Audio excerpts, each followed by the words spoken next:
J'ai le bonheur de recevoir Alexandra Loisel-Goulet, qui a un trouble de personnalité limite, mieux connu sous l'acronyme TPL. La vie de personnes atteintes du trouble de personnalité limite peut être ponctuée de plusieurs hospitalisations dues à la fréquence de ces comportements autodestructeurs.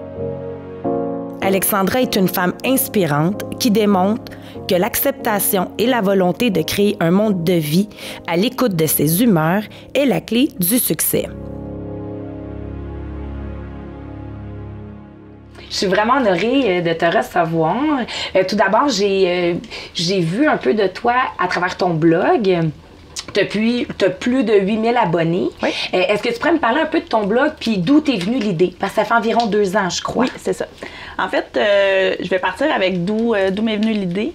J'ai fait une dépression, raide de même. Dans le fond, j'étais pas bien dans ma vie, j'étais pas bien dans les travails que j'avais.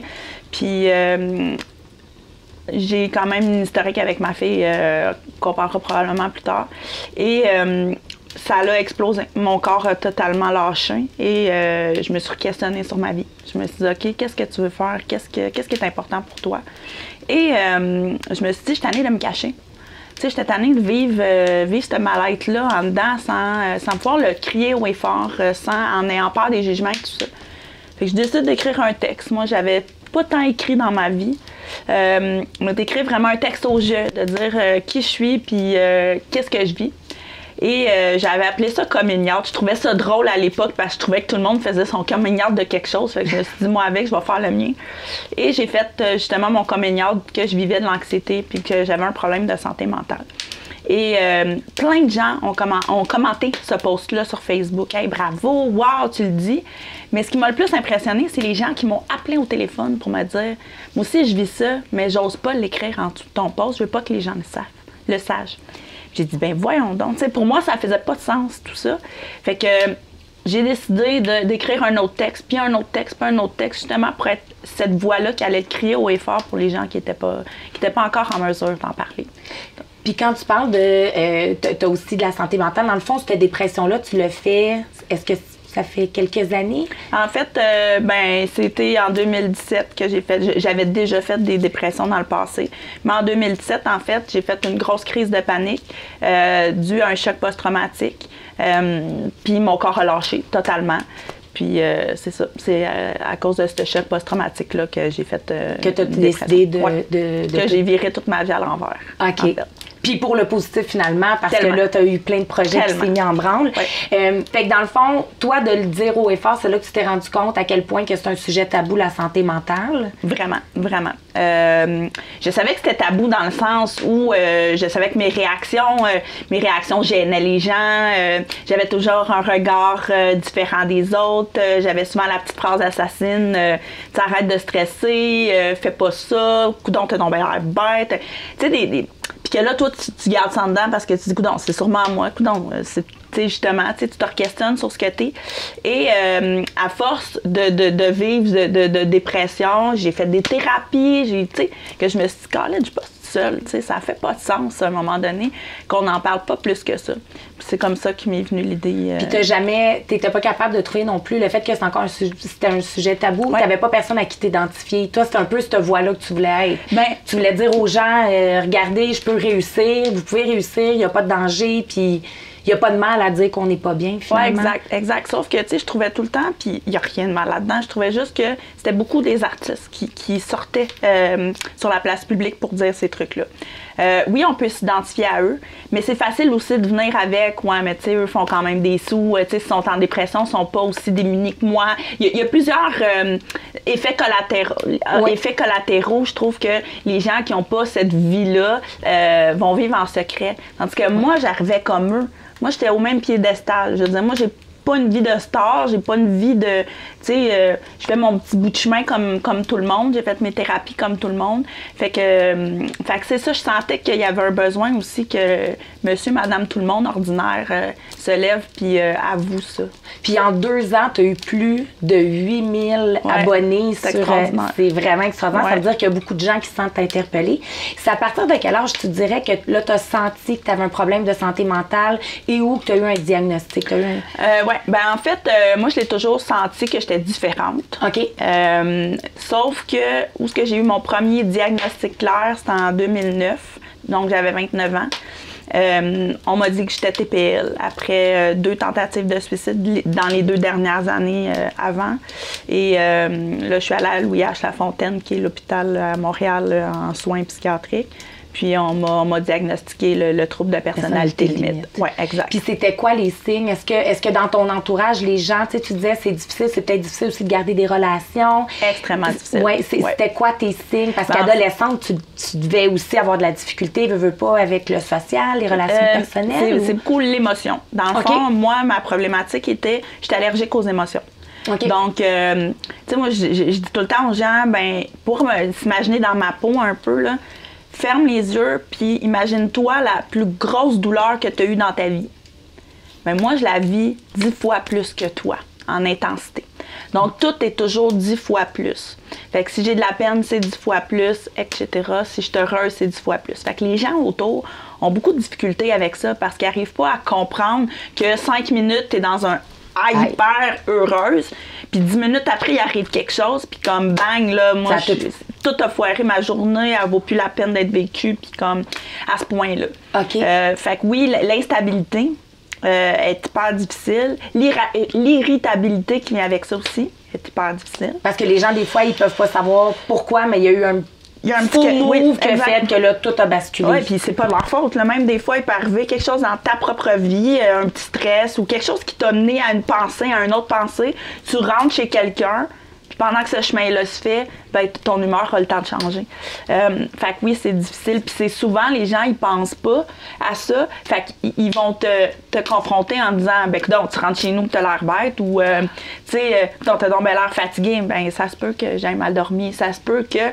Mais les gens posent pas leur réflexion jusque-là. Okay. Ouais. Puis est-ce que tu dirais que l'anxiété, puis c'est sûr que, bon, l'anxiété amène des crises de panique, est-ce que tu crois que ça vient vraiment.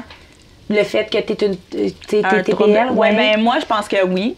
Dans le fond, le trouble de personnalité limite n'est pas une maladie mentale, c'est un trouble. L'anxiété, oui, fait que c'est l'anxiété, en fait, que le trouble a généré, qui est devenue ma maladie mentale. Puis là, je me l'approprie pas, on me dit tout le temps approprie-la pas, mais qui est devenue un peu partie intégrante de moi. Ouais. Puis oui, c'est ça, oui, j'y crois que c'est parce que ces intensités d'émotions-là t'amènent quand même un stress parce que il y a des choses que tu vas voir que logiquement quelqu'un qui n'a pas ces intensités d'émotions-là verra pas, captera pas. Il y a de l'hypersensibilité, fait que nous, on est hypersensible au bruit, à la lumière, justement aux émotions des autres. Tu sais, si moi je travaillais dans des milieux à air ouverte, pour moi, c'était hyper difficile parce que si la personne à côté de moi ne file pas pour ses propres raisons, mais moi, je suis une éponge. OK. Fait que moi aussi, tu vas t'approprier son état d'humeur, finalement. Là, c'est qu'est-ce qui se passe? J'ai-tu fait quelque chose? Et là l'anxiété part. Okay. Fait que oui, c'est dans mon cas, en tout cas, c'est interrelié. T'as eu une fille, t'as une belle cocotte. Elle est âgée de quel âge maintenant? 6 ans et demi. 6 ans et demi. Ouais. Puis avec ta fille, veux pas aussi, je pense que tu as pris des prises de conscience. Énormément. Est-ce que tu peux m'en parler un peu? Parce qu'il est arrivé un événement aussi qui t'a fait dire, oh mon Dieu, la vie est fragile, entre autres. Oui. Bien, en fait, nous, ma fille aînée, elle avait une problématique rénale au début. OK. En fait, que nous, on l'a su à 19 semaines. Fait que déjà, à 19 semaines, moi, je savais qu'il y avait quelque chose qui allait pas super bien avec elle. Suivi médical, tout ça, mais on a tout le temps quelque chose, mon mari et moi, tout le temps comme derrière la pensée, ce qu'elle vit n'a pas de lien avec son rein. Parce qu'elle ne mangeait pas, elle buvait pas, elle dormait rarement. qu'à un moment donné, moi, je riais tout le temps en disant, ben écoute, tu sais, moi, je lis le Mieux vivre, là, le fameux livre du gouvernement, puis mon enfant, c'est tout le contraire de ça, là. C'était comme... Ça rentrait pas dans aucune case, non, là. exact. Puis je comprenais pas mon enfant. Fait que l'anxiété a commencé à revenir énormément dans ces temps-là. Là, consulte toujours les médecins. Et les médecins, pour les enfants, sont quand même un peu... légers, tu sais, sont très... ils vont d'essai général va bien. Puis ils vont d'essai-erreur, là. Ils tâtonnent le ventre, OK, je sens rien. Ben, elle prend du poids, tout va bien. Tu sais, elle grandit, hop, tout est beau. Fait que ils vont pas très loin là-dedans. Fait que là, il y a médicaments pour reflux gastrique. Ça a même été assez loin qu'on a rencontré un psychologue qui s'assoyait comme, mettons, toi puis moi. Toi, t'es mon enfant, moi, je suis là, puis la psy est là, puis moi, je fais manger mon enfant, puis elle me dit, ah, souris, fais telle affaire, va de tel bord. Puis là, tu viens complètement folle. Oui, tu viens complètement folle parce que, de un, tu te sens mauvaise mère, là. T'es jugée sur tous tes mouvements, sur tout ce que tu fais. Fait qu'un coup, tu repars chez vous. Là, moi, les repas, c'était rendu, là.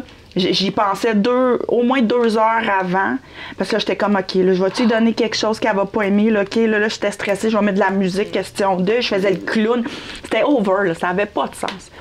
Puis là, c'est ça. Fait qu'à un moment donné, nous, on est déménagé de Montréal à Valleyfield parce qu'on avait besoin d'aide avec la famille et tout ça. Fait que 2 semaines après d'être arrivée, elle fait une gastro, là, à être hospitalisée. Fait qu'on arrive à l'hôpital. Après multiples attentes on est reparti chez nous parce qu'elle avait rien, elle vomit encore, on retourne à l'hôpital et le médecin de garde qui est là, je vais m'en rappeler tout le temps, il écoute son cœur puis il fait, mais voyons, j'entends quelque chose. Il dit, j'aime pas ça. Puis moi, je suis là. Ils m'ont dit, alors 11 mois, là. Fait que je fais comme, mais voyons donc, qu'est-ce qui se passe, t'sais. Fait que là, il dit, je vais passer des tests ici, puis je vais envoyer les tests à Sainte-Justine, puis je te rappelle. Il me rappelle le soir, je vais m'en souvenir tout le temps, c'est un lundi soir. Puis il me rappelle, puis il me dit, on se parle demain matin, j'ai eu les résultats, puis il raccroche. Oh mon tabarnouche, j'en ai des frissons, j'étais à côté d'un feu, j'ai des frissons. Écoute, là, tu dors mal, ça va pas bien, là, c'est comme ça y est, mon enfant va mourir, tu sais, l'anxiété dans le tapis. Ouais. Le lendemain, le médecin arrive, il dit, OK, il dit, dans 1 heure, l'ambulance s'en vient, on s'en va à Sainte-Justine, ta fille, elle a une myocardite. Ben, ils disent, on soupçonne une myocardite, puis là, elle m'explique c'est quoi. Fait que là, il t'appelle que l'ambulance s'en vient chez toi, là. Non, elle s'en vient à l'hôpital, parce que nous, on est là, on est hospitalisés. L'ambulance vient nous chercher pour nous amener à Sainte-Justine. Fait qu'il dit, va chez vous, va chercher des affaires, tu sais pas combien de temps tu vas être là-bas. Fait que... Et là, tu pars en voiture pour t'en aller chez vous. Et moi, là, j'appelle une amie parce que je suis en panique totale. Et on va ramasser des affaires. Puis il me semble, je me vois, là, tu sais, comme les tables là, que tu ramasses de même avec le sac en disant n'importe quoi, je sais pas ce que j'ai de besoin, je sais pas, tu sais. Tout ce qui va rentrer, on l'apporte. Ouais, exact. Puis finalement, on est arrivé là-bas, puis elle a eu beaucoup de tests. Puis finalement, c'est moins grave en intensité du moment, mais en longévité, c'est aussi grave. C'est qu'elle a une malformation cardiaque. Donc, c'est un trou qui est dans la valve principale. Ce qui fait que le sang, au lieu de circuler pour qu'elle ait une bonne santé générale, ben le sang, il coule. OK. Ouais. Fait que de l'insuffisance cardiaque, tout ça, des sauts au cœur. C'est finalement, tous les tests que tu avais eus avant, c'était relié à son petit cœur. Oui, exact. Tout ce que... Tu sais, moi, là, quand j'ai rencontré la nutritionniste, puis là, j'y expliquais comment qu'elle mangeait, puis nous, là, on la gavait comme une dingue, je me souviens, là. Mon chum puis moi, on n'était plus capable de la faire boire, on savait pas comment, tu sais, elle buvait pas. J'avais acheté des seringues de 20 millilitres, là, je remplissais ça de lait, puis c'était la seule manière qu'elle buvait vraiment bien. Puis moi, les infirmières me disaient tout le temps, fais pas ça, elle va arrêter de téter.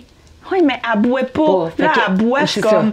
Là, je veux qu'elle prenne du poids. Ouais, exact. Fait que le stress m'a amené là parce qu'il a amené le fait que moi, quand je la faisais manger, même si elle mangeait un peu, j'avais avec des avocats, c'était calorique, des bananes, c'est calorique, tu sais. Fait que je donnais tout ce qui était calorique pour être certaine qu'elle prenne du poids parce que j'étais trop stressée qu'elle en perde. Sauf que si je m'étais laissée aller... Puis là, je peux pas vivre dans le si, mais tu sais, la vie fait en sorte que si j'avais pas été anxieuse, j'aurais probablement fait comme bof, c'est moins grave. Je la laisse un peu à elle-même, puis elle aurait perdu du poids, puis les médecins, ils auraient fouillé avant ça.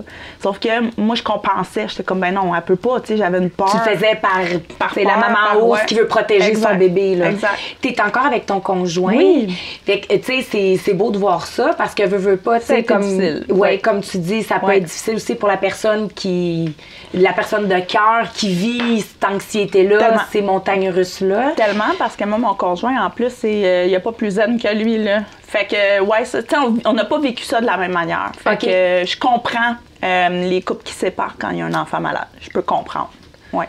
Parce que vous parliez pas le même langage, ou tu dis que sa zénitude te faisait du bien, ou sa zénitude te tapait ses nerfs? Il y était des fois que ça me tapait ses nerfs. Parce que pour moi, c'était comme... Lui était là, il me disait, ben si les médecins nous disent que ça va bien, respire. Sauf que moi, j'étais comme, non, il y a quelque chose, ça marche pas. Fait que oui, je pense qu'on était... Tu sais, nous autres, on a accepté au moment où je pense qu'on a compris que ma fille allait pas bien, qu'on attache notre tuque pendant la tempête pour être sûr que... Puis quand la tempête va finir, ben là, on lâchera prise, tu sais. Oui. Fait qu'on n'a jamais... On s'est pas mis à douter de notre couple pour ça. On a fait comme garde. Moi, je sais, je suis pas du monde, toi non plus. Il aime peut-être pas ce que je suis présentement, moi non plus, dans tout ça. Mais c'est dû à cette tempête-là. Fait qu'on a tenu à cause de ça, je pense. Que ça passait à travers. Ouais. Puis à travers tout ça, après ça, comme qu'on disait tantôt, pour revenir, bon, il y a eu la grosse dépression. Veux pas quand tu as un enfant malade aussi, ils le disent, hein, quand l'enfant va mieux, des fois, c'est là que là, lâcher prise, que tout lâche. Exact. Puis c'est suite à ça que tu as décidé d'avoir ton blog, d'avoir ton entreprise. Puis ce que j'aime beaucoup de ton blog, tu fais aussi des conférences. Exact. C'est que tu amènes beaucoup la santé mentale avec l'humour. Oui. Moi, ça, c'est la partie qui me touche profondément parce que je trouve qu'à un moment donné, il faut des fois peut-être arrêter il faut dédramatiser la chose. Est-ce que tu peux nous parler pourquoi que tu as voulu vraiment mettre cette image-là un peu humoristique à la santé mentale? Je ne sais pas si j'ai voulu tant que c'est moi. Moi, je suis une fille qui écoute de l'humour depuis ma tendre enfance. Moi, mes parents m'ont élevée avec Ding et Dong, Claude Meunier, La Petite Vie, Les Bleus Poudres. Moi, j'ai baigné là-dedans vraiment beaucoup. Puis chez nous, ça allait pas si bien que ça. Fait que je pense que c'est un réflexe de camoufler quand ça va pas bien. L'humour, ben moi, ça me fait passer au travers plein de trucs. OK. Fait que ça m'a fait passer au travers mon anxiété par rapport à mon trouble de personnalité limite aussi. Moi, j'ai tout le temps été quelqu'un de comique parce que j'ai compris que quand t'es drôle, les gens aiment ça être avec toi. Ouais. Fait que j'allais chercher, on dirait, le manque d'amour de cette manière-là. Fait que fait que c'est comme venu naturellement pour moi. J'ai compris aussi que quand on parle de quelque chose qui est lourd en humour, tu vas atteindre beaucoup plus de gens. Parce que les gens aiment pas la lourdeur en général. Les gens qui vont s'associer à moi, qui vont dire, ben moi je suis pareil comme elle, peut-être que eux, si je suis plus lourde, ça les dérange moins. Mais si toi, tu vis pas ça puis tu veux comprendre ce phénomène-là, si je suis trop lourde, tu vas débarquer. Tu vas faire trop d'émotions, moi, j'ai pas le goût de vivre ça. Puis là, on passe à notre petite vie. Tu sais, des fois, on aime ça, se mettre la tête dans le sable. Oui. Fait que, tandis qu'avec l'humour, ça passe. Parce que tu ris, elle rit d'elle. Je peux pas rire d'elle, elle rit déjà d'elle. Fait qu'à un moment donné, ça aussi, c'était une manière, je pense, pour moi, de me défendre ou d'empêcher les moqueries sur moi ou empêcher le fait qu'on allait dire, hey, t'es anxieuse. Toi, ben oui, mais je le dis. Je le crie haut et fort. Tu m'apprends rien. Fait que, tu sais, c'est avec l'humour, tu peux dédramatiser puis t'amènes un flot de monde là, qui va s'intéresser à ce que tu dis. J'aime beaucoup ton point parce que tu dis aussi les gens qui veulent comprendre sont plus susceptibles de comprendre et être ouverts à ça parce qu'avec l'humour, ils se laissent aller finalement. Exact. Fait que dans ton entourage, tu sais, l'entourage de ton conjoint, tout ça, ça a peut-être été la façon qu'ils ont plus compris comment t'étais, tu penses? Et c'est-tu cette façon-là que tu essayais que ton entourage comprenne comment tu te sentais? C'était-tu plus je pense qu'ils ont commencé à le comprendre quand j'ai commencé à l'écrire. OK. Oui, quand j'ai commencé à le verbaliser de cette manière-là. Parce que, tu sais, c'est rare que t'es assis dans un souper. Ah, by the way, moi, je file pas. By the way, ha, ha, ha, c'est drôle. Non, les gens sont pas là. Ouais. Les gens sont pas ouverts tant que ça à ce type de conversation-là. Fait que je pense que l'écrit, moi, m'a permis, comme un journal intime un peu, d'être à cœur ouvert puis de faire, mais regarde, c'est ça que je vis. Pour ceux qui le vivent pas, pour mon entourage, ben là, ils ont peut-être réussi à comprendre un peu ce que je suis. Puis les gens qui le vivent, ben ils font « wow ». Moi, j'osais pas le dire, mais c'est exactement ça. Ouais. Puis ton blog, c'est Ma fille et son anxiété. Oui, La fille et son anxiété. Oui, exact. Puis après ça, ben dans le fond, en même temps, simultanément, tu as sorti ton premier livre. Ben oui. Et tu as parti ton entreprise. Est-ce que, on va commencer avec ton entreprise. Dans le fond, tu as décidé de partir ton entreprise parce que, ou si tu t'avais, c'était quoi ton désir, ta mission? Ben en fait, moi, j'ai toujours travaillé dans le domaine culturel. Donc, j'ai travaillé dans ce domaine-là 15 15 ans, le domaine de la musique. J'ai travaillé en humour aussi, tout ça. Là, quand j'ai déménagé en région avec ma fille qui avait quand même, tu sais, même si c'est quand même réglé, là, je fais comme ça. Je voulais être proche. J'avais pas le goût de faire l'aller-retour Montréal. C'est quand même un domaine aussi un peu fou, dans le sens où les horaires sont pas stables et tout ça. Fait qu'avec un enfant, je trouvais ça moyen, un enfant de cet âge-là. Oui. Mais j'étais pas prête à lâcher prise sur mon rêve, puis sur ce que j'aime faire dans la vie, puis sur ce quoi je suis bonne, tu sais. Oui. Fait que, à un moment donné, j'ai commencé à écrire pour les autres, comme ça. Tu sais, écrire pour les entreprises, tout ça.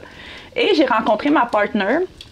Et à un moment donné, je dis, hey, ça te tente pas de te partir une agence? Il me semble que ça serait cool, il y en manque dans la région, puis tout ça. Puis ça a parti de même, juste par amour, toutes les deux du même milieu. Puis on trouvait aussi qu'il y avait un manque. Puis les deux aussi, on est maman, fait qu'on n'avait pas le goût de faire avoir des belles horaires, puis tout ça. Oui, exact. On voulait avoir la liberté de si j'ai une activité pour l'école de mon enfant, j'y vais. Oui, exact. C'est quoi le nom de ton entreprise? C'est l'agence de com. L'agence de com, ça dit tout. Et voilà. Et en même temps, en fait, sortait ton livre, ton premier livre, ton premier livre d'une trilogie. Oui, exact. C'est bien ça? Exact. Parfait. Est-ce que tu peux nous parler un peu de ton livre? Ben, en fait, mon livre, tout le temps, c'est un peu de l'autofiction, dans le sens où je suis partie de moi, de mes expériences, de mon domaine de travail, de mes feelings, puis de comment j'ai vécu la maladie, pour créer le personnage principal qui s'appelle Audrey. Okay. En fait, Audrey, elle a un trouble de personnalité limite. Audrey, c'est une propriétaire d'une agence d'artistes, donc elle travaille pour des chanteurs, des humoristes et tout ça. On vit les hauts et les bas de la maladie jusqu'au temps qu'Audrey frappe un mur puis qu'elle décide de se prendre en main. Donc, et vraiment, moi, je l'écris un peu à la Raphaël Germain, très humoristique, très léger. C'est un bon livre de plage. Les gens ont commencé à m'envoyer des photos de quand ils sont partis en voyage, ils l'apportaient avec eux dans leur valise. Fait que oui, c'est un livre qui est le fun à lire, qui est relax, mais qui est à la limite, amène beaucoup de réflexion. Et elle voit un psychiatre. Dans le film, mon Dieu. Dans mon livre. C'est peut-être le prochain projet, on ne sait pas. On ne sait pas. Et c'est ça. Et il lui donne des trucs. Et c'est des réels trucs qu'on peut appliquer. Ouais. Puis tu dirais ça s'adresse à... Parce qu'on le sait que souvent aussi, entre autres dans l'adolescence, les adolescents qui sont anxieux, ils ne savent pas trop où aller. Est-ce que tu dirais aussi que ça s'adresse autant aux adolescents qu'aux adultes? Ben, en fait, le TPL n'est pas diagnosticable à l'âge de 18 ans. Parce que ça peut être carrément juste l'immaturité émotionnelle. Il y a plein de facteurs. Donc, mon livre, pour vrai, il est pour les 35-50. Je trouvais que justement, on parlait pas assez à cette clientèle-là dans ce type de livre-là. J'étais un petit peu tannée, puis c'est correct, mais j'étais un petit peu tannée de l'héroïne de 25 ans qui se remet en question. C'est comme à 25 ans, t'as encore toute ta vie devant toi. Là, elle en a 40. Je trouve que c'est le temps, tu sais, c'est l'âge où tu te dis, hey, là, je m'en vais-tu à la bonne place ou j'ai encore le temps de changer, tu sais. Fait que j'avais le goût, justement, de toucher cette clientèle-là. Mon livre a beaucoup de chansons des années 80, qui s'appelle Ma vie est comme une chanson des années 80. Donc, tous les chapitres, c'est des titres de chansons des années 80.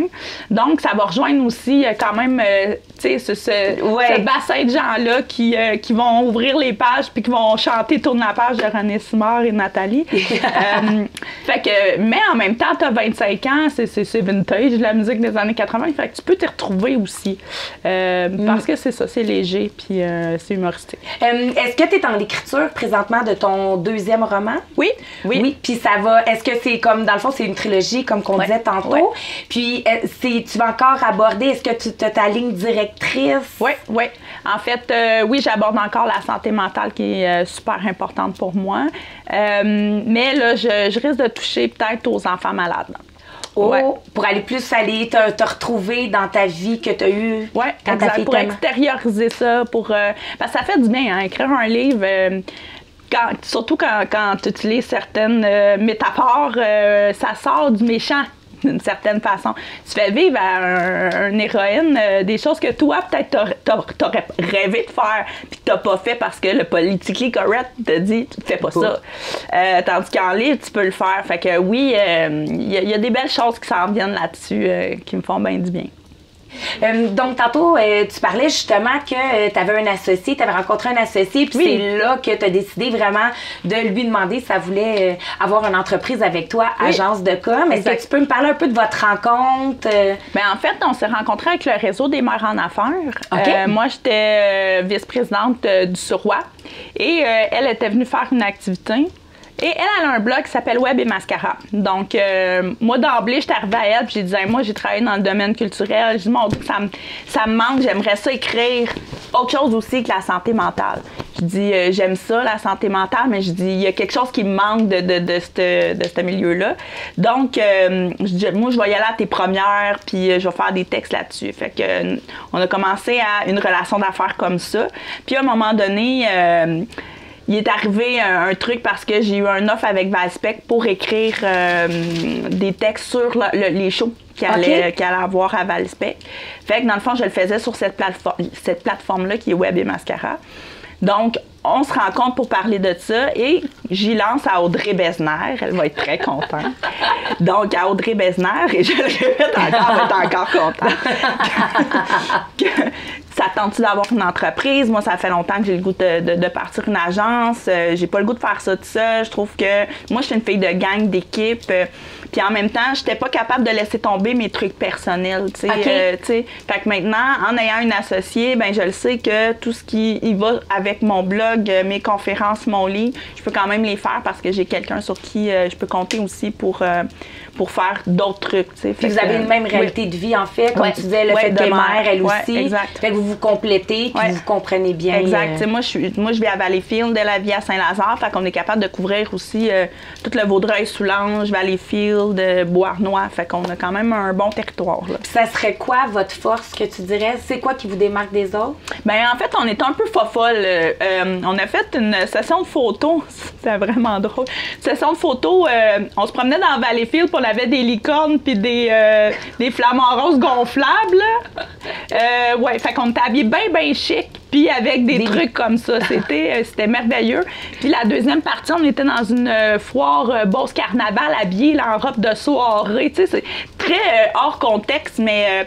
Fait que oui, on n'a pas peur du ridicule. On aime les clients qui aiment être en dehors de la boîte. Parce que nous, on fonctionne beaucoup en dehors de la boîte. Fait que ça, je pense que c'est une de nos forces, de voir ce qui est possible malgré une boîte serrée. De toujours penser justement à qu'est-ce qui pourrait être extraordinaire pour un projet. Fait que ça, c'est un peu notre force. L'écriture, ben c'est sûr que, tu sais, elle aussi, elle écrit bien, elle écrit beaucoup. Fait que ça, tu sais, tout ce qui est rédaction, on est assez fort là-dessus. La rédaction émotionnelle, c'est un peu ma signature à moi. Fait qu'on fait du contenu, beaucoup pour les entrepreneurs.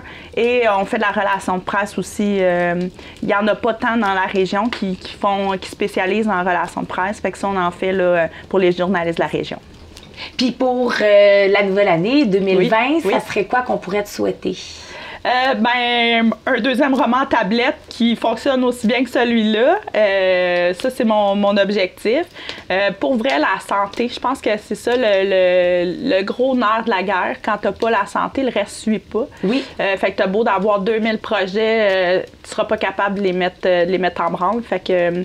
le bonheur, je pense. J'y touche depuis, je dirais, 1 an et demi, 2 ans au vrai bonheur. Puis j'ai pas le goût de lâcher prise là-dessus. Fait que de continuer dans cette lignée-là. Ouais. Je te souhaite un grand succès. Merci. Qui se poursuive comme présentement. Puis je te remercie beaucoup de ta confiance. Merci beaucoup. C'était très agréable.